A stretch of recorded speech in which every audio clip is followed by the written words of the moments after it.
तो दोस्तों स्टार्ट करते हैं आज की कोरल की पहली क्लास। कोरल की पहली क्लास में आपका बहुत बहुत तहे दिल से स्वागत है। कोरल सीखने से पहले हमें सबसे पहले कोरल के बारे में पता होना चाहिए, कोरल का सॉफ्टवेयर का यूज़ कहाँ होता है।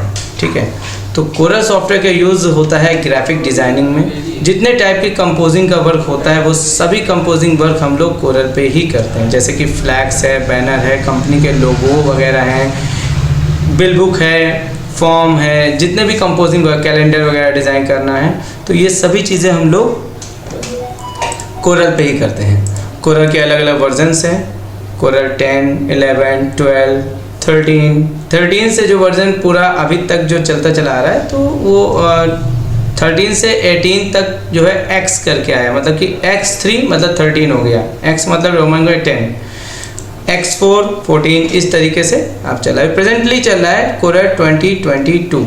तो कोरल ड्रा 2022 के चलाने के लिए सबसे पहले हमें नेट को प्रॉपरली ऑफ कर देना पड़ेगा, क्योंकि कोरल का जो सॉफ्टवेयर है वो थोड़ा एक्सपेंसिव है, तो वहाँ पे दिक्कत आ जाती है। तो कोरल ऑन करने के लिए सबसे पहले तो हमें नेट को ऑफ करना पड़ेगा। नेट ऑफ करके ही हम कोरल को यूज़ करेंगे। कोरल ड्रा का EXE होता है कोरल DRW। ठीक है, EXE क्या होता है, हर प्रोग्राम की अपनी एक EXE होती है जिसे रन में डाल के उस प्रोग्राम को डायरेक्ट ओपन कर सकते हैं। बताया था। गुड। तो जैसे MS वर्ड का EXE होता है विनवर्ड, है ना। एक्सेल का EXE होता है एक्सेल। कैलकुलेटर का EXE होता है कैल्क, होता है। तो इस तरीके से और भी सभी प्रोग्राम की अपनी अपनी EXE होता है। डॉस का EXE होता है CMD, है ना। तो इस तरीके से कोरल ड्रा का EXE क्या होता है, कोरल DRW। वेरी गुड, इसको नोट कर लीजिए, कोरल DRW।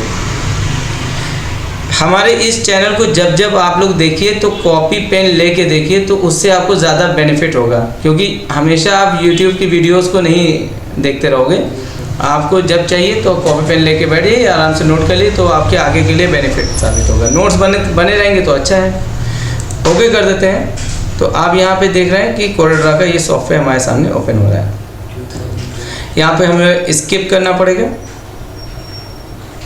स्किप करने के बाद ये हमारे सामने कोरल ड्रा का जो विंडो है ओपन हो रहा है। ये इंटरफेस फर्स्ट वेलकम स्क्रीन है। यहाँ पर जो ये हमें दिख रहा है ये आपका न्यू डॉक्यूमेंट है। हम लोग को न्यू डॉक्यूमेंट पे क्लिक करना पड़ेगा। यहाँ पे फाइल नेम देना पड़ेगा फैसल। और फैसल हमारे यहाँ के YouTube में हमारे जो चैनल पे जो वीडियोस के इफ़ेक्ट वगैरह डालते हैं, जो भी चीज़ें होती हैं वो सब फैसल करते हैं, तो उन्हीं का नाम हम लोग यहाँ पे डाल देते हैं। ठीक है, ओके। तो यहाँ पर हम लोग पेपर साइज़ A4 लगा ले रहे हैं। कलर CMYK और RGB में यूज़ करेंगे हम लोग CMYK, क्योंकि जितने भी प्रिंटर, ये सब डिपेंड करता है प्रिंटर पे। आपका जो प्रिंटर अगर टैंक वाला है, जिसमें प्रिंटर में साइड में एक टैंक टाइप का लगा होता है, तो वहाँ पर उसमें जो इंक पड़ती है वो CMYK stand magenta yellow and black पड़ती है। तो वहाँ पर हम लोग इस कलर कोडिंग को लेके चलेंगे। और अगर आपका प्रिंटर जो होता नहीं कार्टेज पड़ती, छोटी सी प्रिंटर को ढक्कन जब ओपन करेंगे, कैपिंग ओपन करेंगे, तो ऊपर अंदर दिखता है छोटा सा, हाँ, तो वो आपका कार्टेज होता है। तो कार्टेज वाला अगर है तो आप RGB लगा लेना। खैर, तो हम CMYK लगा लेना। पेपर साइज़ जैसे A4 लगा देंगे तो A4 का साइज़ यहाँ पे दिखाई देगा। अगर यहाँ पे हमने A3 लगा दिया तो A3 का साइज़ यहाँ पे आ जा रहा है। अभी यहाँ mm में आ रहा है, यहाँ पे इंच लगा दो तो A3 का साइज़ यहाँ पे इंच में आपको दिखाई देगा। इंच और mm में वहाँ पे हम लोग उस यूनिट को यूज़ करें जो यूनिट आप अच्छे से पहचान जाते हैं, अच्छे से यूज़ कर सकते हैं। जैसे कि अभी ये मोबाइल का एग्जाम्पल मैं दूँ, इस मोबाइल का साइज़ कितना होगा, 6 इंच है या 5 इंच है या जितने भी सेंटीमीटर है। तो जिसमें भी आप यूज़ करना चाह रहे हो वो जो आप सही से जज कर सकते हो साइज़ को, वो साइज़ हम लोग यहाँ पे लगाएंगे जिसमें आपको बेस्ट लगे। जी, जिसमें आप समझ पा रहे हो डायमेंशन, अच्छा लगे, जिसमें आ रहा है आपको। जी, यहाँ पे ओरिएंटेशन है। पेपर आपका वर्टिकल में चाहिए तो आपका पोर्ट्रेट होता है, हॉरिजॉन्टल में चाहिए आपका लैंडस्केप होता है। यहाँ पर आपको रेजोल्यूशन 300 ही लेके चलेंगे क्वालिटी अच्छी देने के लिए। ओके पे क्लिक करेंगे, ये हमारे पास पेज ओपन हो जाएगा।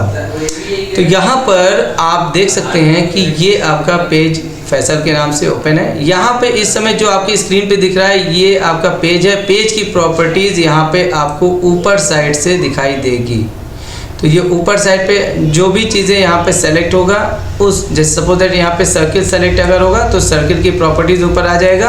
अगर यहाँ पे आपका रेक्टेंगल सेलेक्ट होगा तो रेक्टेंगल की प्रॉपर्टीज़ भी ऊपर आ जाएगा। या आप अगर टेक्स्ट, ये आपका टेक्स्ट लिखा होगा तो टेक्स्ट की प्रॉपर्टीज़ भी यहीं पे ही आपको दिखेगा। तो मतलब कि जो भी ऑब्जेक्ट सेलेक्ट होगा उसकी प्रॉपर्टीज़ ऊपर शो होती है, ठीक है। तो जैसे अभी आपके सामने ये देखिए मैंने रेक्टेंगल ले लिया तो रेक्टेंगल की प्रॉपर्टीज़ ऊपर आ रही है, ठीक है। तो यहाँ पर रेक्टेंगल आप देख सकते हैं और यहाँ पर इसके चारों कॉर्नर्स हैं। ये जो एरिया आपको दिख रहा है ये आपके इसी चारों कॉर्नर्स ही यहाँ पर दिख रहे होते हैं, ठीक है। और ये जो दिख रहा है ये एरिया है इन कॉर्नर के टाइप, मतलब कि ये कॉर्नर्स आपको अगर ऐसे घुमाने तो ये वाला ऑप्शन लेना पड़ेगा, ये कॉर्नर आपको ऐसे करना तो ये ऑप्शन लेना पड़ेगा। यहाँ पे अगर आपको कुछ इस टाइप से लेना होगा तो आप ये, तो ये चारों ये जो कॉर्नर्स यहाँ पे दे रखे तीनों ऑप्शन, ये कॉर्नर के टाइप्स हैं, मतलब जिस टाइप के कॉर्नर आपको यूज़ करने हैं वो ये हैं।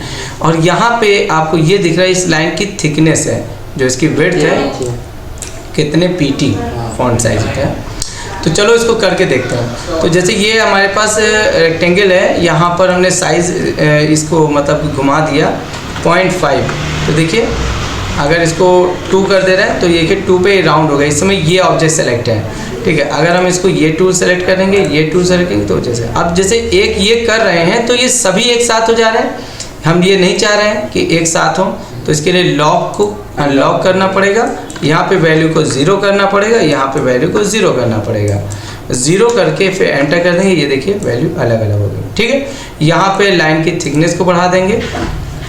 इनर क्लिक और outer click, inner click left click से होगा, आउटर होगा राइट क्लिक से, ठीक, ओके। ठीक उसी तरीके से जैसे ये देखिए सर्कल ले लिया। अब सर्कल की प्रॉपर्टीज आपको यहाँ पे ऊपर दिखाई दे रहा है। यहाँ पे देखिए सर्कल में आप जैसा भी करना चाह रहे हो, ये आपका होता है मिरर। यही मिरर आपको इसमें भी दिखेगा जब हम ये लेंगे तो देखिए लेफ्ट राइट टॉप बॉटम, ऐसे ये है लेफ्ट राइट, ठीक, ये हो गया टॉप बॉटम। तो जो भी ऑब्जेक्ट सेलेक्ट करेंगे उसकी प्रॉपर्टीज ऊपर आ जाएगी, ठीक है। अब इसमें वो चारों कॉर्नर्स नहीं आ रहे क्यों, क्योंकि वो रेक्टेंगल था, रेक्टेंगल में आ रहे थे। यहाँ पे ये है सर्कल तो सर्कल में आएंगे, ठीक, सर्कल के प्रॉपर्टीज सर्कल में मिलेगा।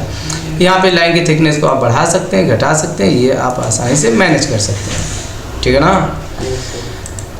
अब हम बात करेंगे टेक्स्ट की। देखिए मैंने यहाँ पे टेक्स्ट ले लिया, यहाँ पे भी हमने लिख दिया फैसल, और ये हमने इसको कॉर्नर्स बढ़ा दिया। जब भी हम लोग ऑब्जेक्ट को स्ट्रेच करेंगे तो कॉर्नर से ही करेंगे, ठीक है। यहाँ पर हम टेक्स्ट की प्रॉपर्टीज हम यहाँ चेंज कर सकते हैं। अब हम बात करेंगे इसमें ऑब्जेक्ट की साइज को लेके। तो जैसे ये ऑब्जेक्ट सेलेक्ट कर लिया, ड्रॉ कर लिया, यहाँ पे इसके साइज को दिखा रहा है। ये ऑब्जेक्ट का साइज क्या है, वो इतने बाई कितने इंच का है, क्योंकि इंच लगा रखा है यहाँ पे यूनिट। तो इस समय ये जो बात करेगा वो इंच की बात करेगा, ठीक है। अगर ये ऑब्जेक्ट हमारा इतना बड़ा होता, छोटा, तो अभी ये ऑब्जेक्ट यहाँ पे इंच है तो ये इंच की बात कर रहा है, इतने बाई इतने इंच का है। अगर हम इसको यहाँ पे पहले ही सेलेक्ट कर देते हैं सेंटीमीटर, तो अब ये कन्वर्ट करके दिखा दे रहा है सेंटीमीटर। मतलब कि अगर हम इसको एज अ कन्वर्जन भी यूज़ कर सकते हैं, कन्वर्टर। तो क्या करेंगे, इंच लगा दिया, यहाँ पे क्लिक किया, यहाँ पे हमने लिख दिया 2 और यहाँ पे लिख दिया हमने 4। तो 2 आपका ये विड्थ हो गया, हाइट होगी 4। तो अब इसको सेंटीमीटर में अगर पता करना है तो आपको कुछ नहीं करना, बहुत सिंपल सा है। आप यहाँ पे सेंटीमीटर लगा दिए, क्लिक कर दिए, यहाँ पर देखिए सेंटीमीटर में वैल्यू दिखाना शुरू कर दिया। इजी है। अब हम यहाँ पे शिफ्ट के साथ अगर हम ऊपर नीचे कर रहे हैं तो देखिए साइज एक साथ स्ट्रेच हो रहा है। शिफ्ट के साथ माउस को लेफ्ट क्लिक दबाते हुए खींच रहे हैं, ठीक है। शिफ्ट के साथ माउस का अप एंड डाउन, ठीक, ये समझ में आ गया। लाइन की थिकनेस यहाँ से बढ़ा घटा सकते हैं, इसमें भी वही सब चीज़ें, सब बिल्कुल एज इट इज़ है। अच्छा एक चीज़ और है, जैसे ये ऑब्जेक्ट हमारा यहाँ पर हम चाह रहे हैं पेज के ऊपर आ जाए, तो ऑब्जेक्ट को सेलेक्ट करेंगे, फिर एक की प्रेस करेंगे, सिंपली पी फॉर पेज। इसको जहाँ भी लगाना है क्लिक किया, पी। कंट्रोल के साथ अगर ऑब्जेक्ट को ऊपर नीचे करेंगे तो एकदम स्ट्रेट चलेगा।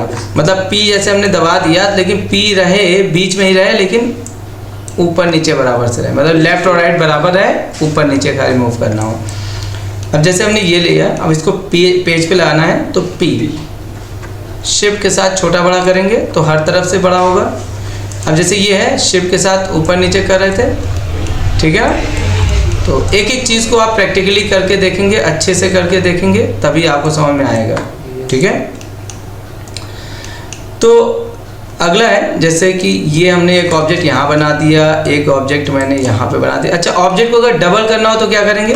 कंट्रोल के साथ ड्रैग, कंट्रोल के साथ ड्रैग नहीं, माउस से ले आएंगे और राइट क्लिक करते हुए छोड़ेंगे, लेफ्ट क्लिक, ठीक, लेफ्ट क्लिक करा, राइट क्लिक करते हुए छोड़ेंगे, ठीक। एक और की होता है कंट्रोल डी, कंट्रोल डी से भी डबल होता है। जैसे ये है, कंट्रोल डी किया, देखिए डबल हो गया, कंट्रोल डी, ओके। एक की और होता है डबल करने के लिए, प्लस, कीबोर्ड से प्लस की, ठीक है। प्लस की से भी हम ऑब्जेक्ट को डबल कर सकते हैं। जैसे ये ऑब्जेक्ट है हमारा, पूरा दिख रहा, पूरा सेलेक्ट कर लिया एक साथ और प्लस कर दिया तो ये पूरा डबल हो जाएगा। डबल कंट्रोल डी से भी कर सकते हैं, कंट्रोल डी, लेकिन ये डी में क्या फ़र्क होता है, ये अपनी पोजीशन थोड़ा सा चेंज कर देता है। मतलब आपको समझ में आ रहा है? गुड, वेरी गुड, ठीक है। तो अब क्या है, अब हमको ये देखना है, जैसे हमारे पास ये स्क्रीन पे बहुत सी चीज़ें इधर उधर फैली हुई हैं, हम चाह रहे हैं कि हमारे एक स्क्रीन पे सभी ऑब्जेक्ट आ जाएं। तो इसके लिए क्या करना पड़ेगा? F4। क्या करेंगे?